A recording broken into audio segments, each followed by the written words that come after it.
2.4 ሚሊዮን ማለት ነው በዛሬ ሂሳብ ከመጋረጃ ጀርባ ሚስቶችን ጠይቁ እና የሁሉ ሚሊዮን ያለው ሰው እንዴት ነው ዳሃ ምንለው? ለመበደር አይሁድ ጋር አሲዘው ነው የሞቱት። አይናችን ያየ ክፍት ቦታ ዚም ሲወሰድ ዘም ሲወሰድ አለቃለ 20,000 የወርቅ ሳንቲም ባህሮስ ከተተ። ያው ዱርዬ ሙስሊምም አለ እንግዲህ አለ መስጂድ ውስጥ ስለ ገንዘብ አታውሩ። በጌ መኖር በብትላትን ማን ነው ሐራም ያደረገው?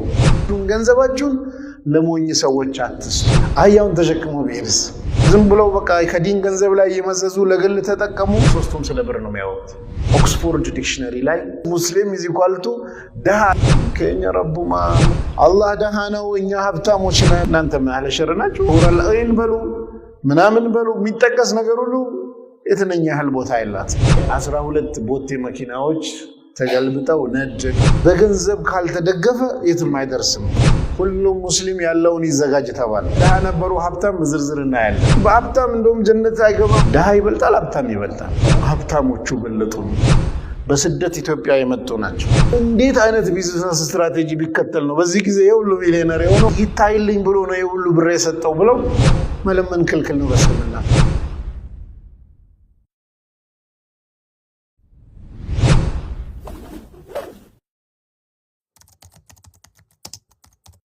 ልክ ሰማይን መፍጠር ምድርን መፍጠር ያላህ ተአምር እንደሆነ መልካችን መለያ ቋንቋችን መለያ ያላህ ተአምር ነው አለ።